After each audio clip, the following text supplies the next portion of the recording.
Dois aqui, eles vão contar para vocês, desde o momento em que eles foram no presídio conversar, como eles fizeram a sustentação no plenário e como foi a votação. Na prática deles, dentro do plenário de um júri real. Vocês vão inclusive ver vídeo deles atuando, enfim, eu vou deixar eles dar o show, não vou antecipar o que vai acontecer, mas a tese que eles vão falar aqui é a tese que vocês vão aprender daqui a pouco, beleza? Legítima defesa é já, eles vão explicar, ou não é legítima, né? É legítima, show de bola! Galera, com vocês, Vinícius e João Ibrahim. Beleza. Fala pessoal, boa tarde. Vocês viram aqui que os professores ensinaram um método de captação de cliente, onde você vai até a vara, solicita ali a pauta para você conseguir pegar um júri e começar a colocar o estudo em prática, né? No nosso curso, um dos desafios é fazer um júri por mês. Então os alunos ali têm que cumprir essa determinação e a gente vai lá no fórum, vai na vara, solicita a pauta. E nesse júri específico, foi eu que solicitei, foi um júri na comarca de São Gonçalo. Eu fui até lá, solicitei e a gente faz uma seleção ali de um caso legal que seria viável, uma defesa pro bono, nesse sentido, para auxiliar ali a pessoa que está sendo assistida pela Defensoria Pública. Analisando a lista, a gente achou um caso de homicídio consumado, né, onde uma mulher havia assassinado o seu companheiro. E aí eu achei o caso legal, achei interessante, entrei em contato com a família, propus ali uma defesa gratuita, eles ficaram extremamente gratos e concordaram ali com a atuação da defesa. Aí, captando ali o cliente, formalizando ali a contratação, eu chamei o doutor João, meu amigo já de tempo, né, para a gente atuar nesse júri. E aí o João foi até São Gonçalo lá para fazer essa defesa comigo. E esse júri foi muito especial para a gente e muito interessante porque era uma menina de 18 anos de idade que ela havia, num ato de proteção mesmo, uma legítima defesa que era clara para a gente, fincado uma faca no peito do seu próprio marido. E uma série de agressões, uma série de situações ao longo da sua vida que ela sofreu, ela não tinha a coragem de fazer um registro de ocorrência. Mas aí a gente tinha uma dificuldade. A inexistência do registro de ocorrência, a inexistência de como nós conseguiríamos, dentro do processo, provar que ela era vítima e, por ela ser vítima, ela agiu de forma a ceifar a vida do marido dela. E tinha um caso interessante ali, porque por mais que não tinha um registro de ocorrência, a conduta dela no pós-crime demonstrava que ela não tinha intenção de matar uma pessoa. E a gente explorou bastante isso. Por quê? Ela deu um único golpe na pessoa, ela socorreu a vítima, levou até a ajuda, a rua, pediu socorro, levou ele até o hospital e aí, infelizmente, essa única facada foi suficiente para ceifar a vida da vítima, né? E o Ministério Público sustentava que ela matou o companheiro porque ela não aceitava o término do relacionamento.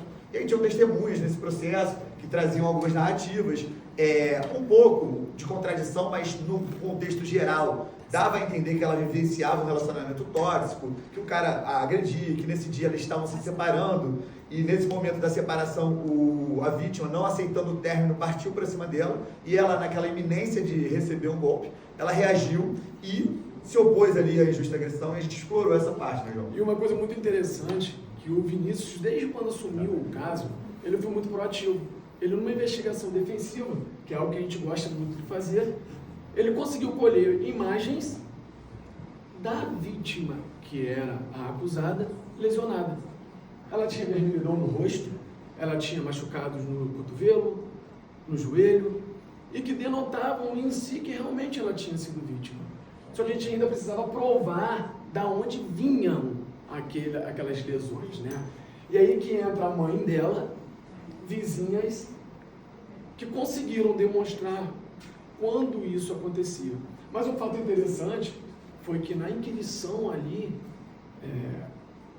a própria mãe da vítima falou que ele estava bêbado no dia, que ele tinha saído de manhã cedo, por volta de 9 horas da manhã, e às 4 da tarde ele já tinha passado com a garrafa de vodka e energético, voltando para casa. E aí foi onde os fatos começaram a desencadear isso. Exatamente. Ela narrava que ela estava desmontando a cama com uma faca e nesse momento ele partiu para cima dela. Quando ela olhou, ele começou a xingar ela, fazer várias ofensas e quando ele ia dar o soco nela, ela já cravou a faca no peito dele. E aí a promotora batia, alegando que ele não bateu nela. E na nossa defesa a gente sustentou que a iminência da agressão já legitima ela agir contra a conduta. Ela não é obrigada a sofrer a lesão para depois revidar. No momento que ele já mirou a mão e ia efetuar o golpe, ela já estava amparada pela legítima defesa e efetuou o golpe para evitar ali uma injusta agressão. E uma coisa interessante que nesse júri,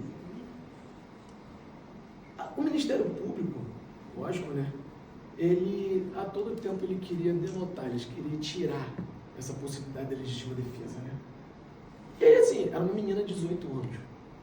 E nós ficamos pensando assim, pô, como é que a gente vai colocar uma menina de 18 anos com a consciência 1h30 depois? Porque, como o Vinícius falou, essa menina, ela tirou o rapaz, o marido, dentro de casa, o marido tinha 10 anos além dela, tirou ele dentro de casa, levou ele para a rua, gritou por socorro, chamou o único vizinho do bairro que tinha o carro, colocou ele dentro do carro junto, foi até o pronto-socorro, os policiais chegaram e ela compôs a tese da legítima defesa. E aí, depois de 4 anos, ela nunca mudou a versão dela.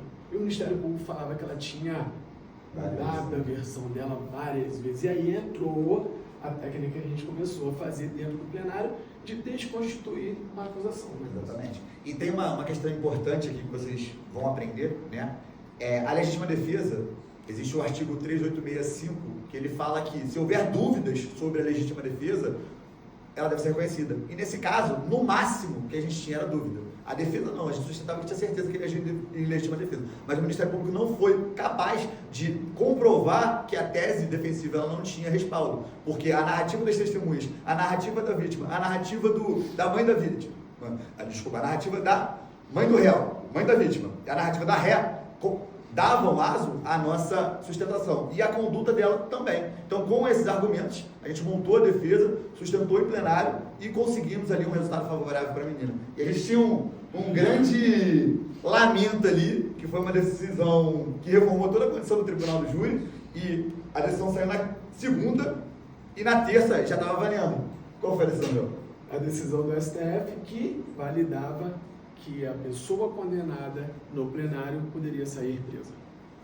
E aí a nossa responsabilidade aumentava. Porque era uma vítima que estava solta, já estava trabalhando, tinha uma filha. Estava fazendo faculdade, era contratada pela Estácio, tinha acabado de passar num concurso público e estava para tomar posse. Exatamente. Como essa menina, mãe de uma garotinha de 6 anos de idade, poderia ser encarcerada. E aí a decisão do STF fez a gente pensar muitas coisas. A tese passou. Foi uma tese apertada, principalmente porque a vítima tinha um irmão. Esse irmão era advogado e ele veio como assistente de acusação. Nós conseguimos, na promotoria, mostrar que não tinha substrato nenhum para as qualificadoras, mas na réplica, a assistência à acusação inova. Inova falando que ele foi pego de surpresa, um fato que nunca tinha tido no processo. E aí, fazer o júri com um parceiro que você já conhece, que você sabe como é muito legal, por quê? Enquanto um está ali ajeitando a documentação, ou fazendo outra coisa, o outro está ligado, olhando diretamente o que está sendo sustentado. E na hora que o assistente de acusação falou, já cheguei no início, caraca, irmão, inovou. E aí, assim, isso aqui é a obrigação do advogado. Quando houver inovação, você tem que levantar, tem que ir no pé do juiz e pedir para constar em ata. Porque se você não consta em ata, você não consegue reconhecer essa nulidade. E aí, de imediato, a gente já, para garantir um resultado, já formalizamos ali a situação. Obviamente, não interrompemos a fala da acusação, mas já garantimos ali uma futura nulidade se fosse necessário. E não precisa gritar. Inovou! Questão de... Não! Você pode tecnicamente chegar lá, no pé do excelência, eu quero que conste em ata, por gentileza, que a assistência à acusação inovou na sua réplica. Inovou falando que teve uma surpresa, essa surpresa nunca constou no processo. E isso já na assentada da ata, pra gente é o suficiente. A gente não precisa falar nada além disso. E aí, desse júri, né, a importância da gente gravar. Toda a cúpula ensina seus alunos a gravar suas sustentações um júri me rendeu mais de 10 cortes com várias visualizações. E isso enaltece a minha rede social, porque eu utilizo ela como vitrine do meu escritório. Então as pessoas acessam lá, veem a minha sustentação, e aí acaba que um júri pro bono que eu atuei, eu tive conteúdo para produzir na minha rede social e me gera ali contratações por conta da minha rede social. Então nada é de graça, né? Você atua no tribunal do júri de maneira pro bono, mas você tem que pensar no que isso vai te gerar. Então esses vídeos que você consegue gravar aplicando ali as teses, provavelmente outros clientes vão assistir e vão te contratar por conta da sua atuação. Então é sempre importante, tudo tem um lado bom, né, nessa questão de você coloca o conteúdo que você aprende em prática, você aprimora a sua sustentação e ainda você consegue conteúdo aí para produzir e conseguir novos clientes. Exato, e o legal que os clientes entram em contato conosco e não fala só exatamente desse vídeo, fala do contexto de todo o perfil do Instagram que nós, a partir do método da cúpula, começamos a fazer, começamos a produzir. E esses cortes desse júri foram um dos melhores cortes que a gente conseguiu fazer com captação de clientes, com visualizações também, aplicando diretamente o método da forma que foi. A gente tem a imagem.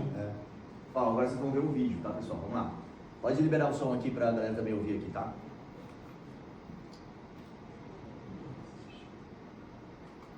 Pessoal, vou voltar aqui rapidinho, só para vocês poderem pegar do começo. Libera o som também, pessoal, ouvir aqui, por favor.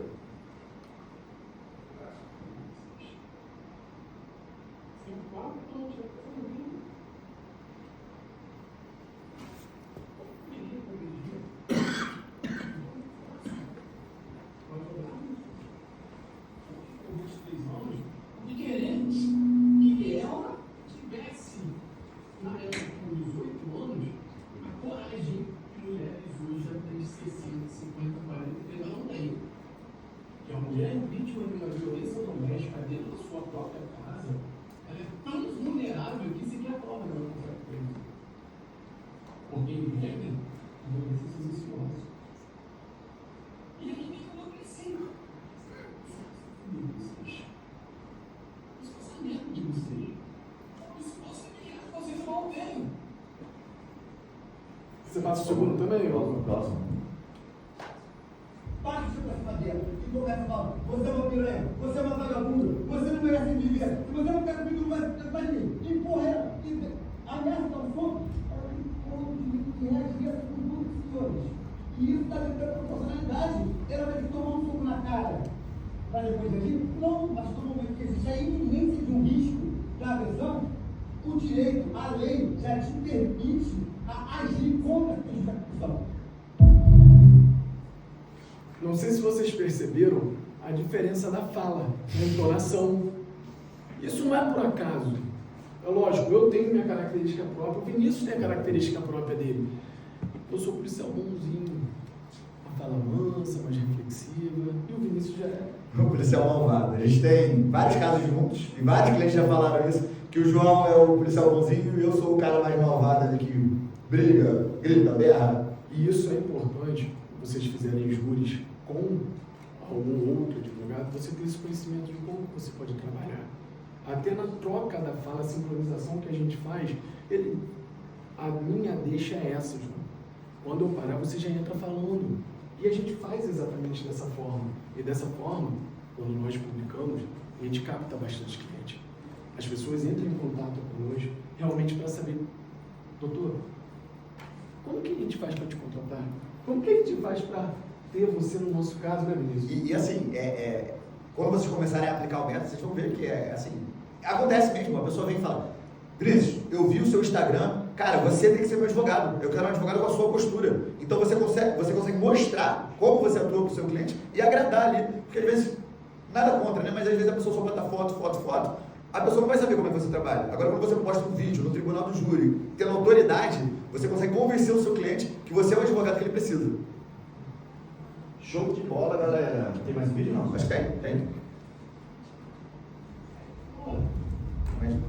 No contexto de violência dentro da sua própria casa, afrontar seu agressor com mais de 10 anos de idade, além dela, e de agredir verbalmente, psicologicamente, moralmente, de todas as formas com palavras, de que forma, por exemplo, conforme foi falado aqui, que ela veio de forma reiterativa e inventou fatos, né? Nós vamos chegar nesse ponto também. Queria que ela, nesse contexto de violência gradativa que se aumentava ao longo dos dias, dos meses e da relação com o caso anterior, tivesse a coragem de sair de dentro de casa e fazer o que eu julgo necessário que todas as mulheres façam. A realidade não é essa.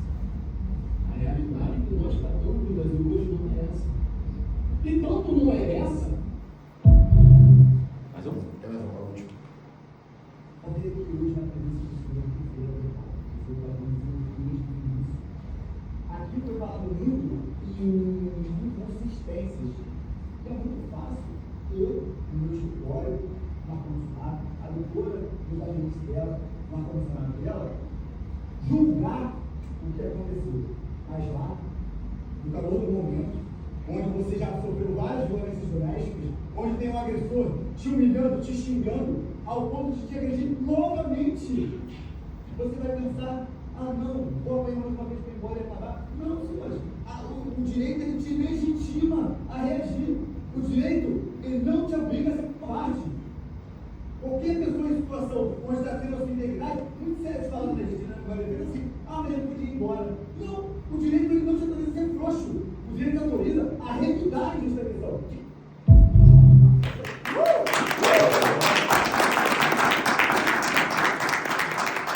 Só para pontuar quanto o método é eficaz, antes de nós começarmos a aplicar o método, né, diretamente no nosso perfil, eu tinha 300 visualizações, eu tinha 500 visualizações, teve um vídeo aqui que bateu 9.200 e outro 12.800, sem funcionamento, sem nada, diretamente fazendo a aplicação do método da forma que a gente aprendeu.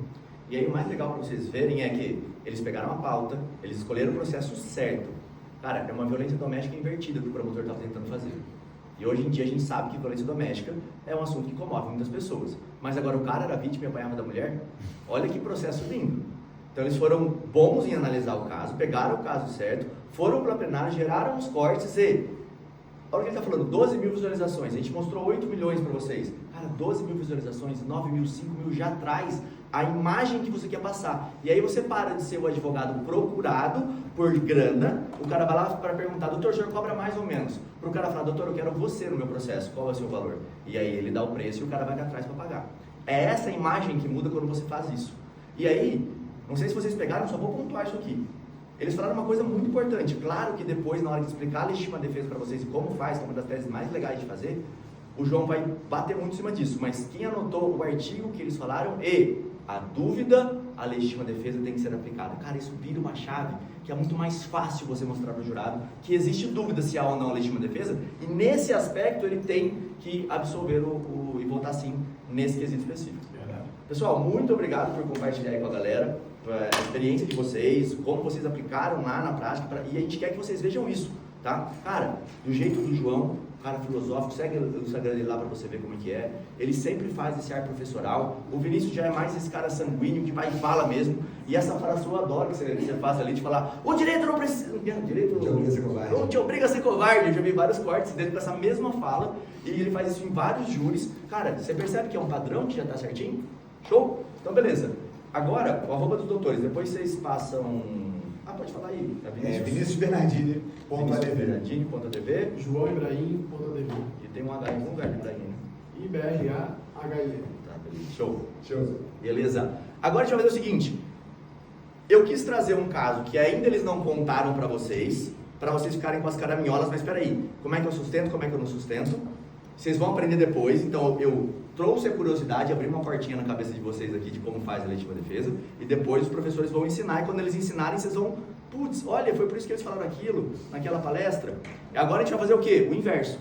Vocês já ouviram a tese, e agora mais 2 membros aqui da cúpula vão contar para vocês como eles fizeram, para captar pro bono, ir para um júri, totalmente diferente desse caso aqui, aplicar a técnica do João, aí vocês vão entender, putz, ele falou isso mesmo, olha esse ponto. Vai ficar mais fácil de vocês entenderem e vocês vão ver o outro lado ali, beleza? Eu vou trazer aqui então a Elisângela e o Eduardo, eles já estão se arrumando para entrar aqui. E aí eles vão contar para vocês a prática exitosa deles, como que eles fizeram, o que eles falaram, dar algumas sacadas práticas para vocês entenderem como que eles conseguiram pegar o que o João falou e aplicar dentro do plenário. E eu quero que você perceba uma coisa. Por que eu estou chamando de 2 em 2 aqui? Porque é justamente isso que a gente recomenda todo mundo da Cúpula fazer. Cara, você vai pegar seu primeiro júri, você vai lá fazer sozinho o seu primeiro júri? Não, você vai fazer em grupo. A força do grupo, a força de 2, 3 está atuando ali. A força de você dividir fala. Porque enquanto um está falando lá na frente, o outro está dando uma olhada ali no que ele vai falar depois. Para não ficar uma fala mecânica. Rodrigo, como é que eu faço isso? Já já você vai ver Thiago, Cunha e João Ricardo.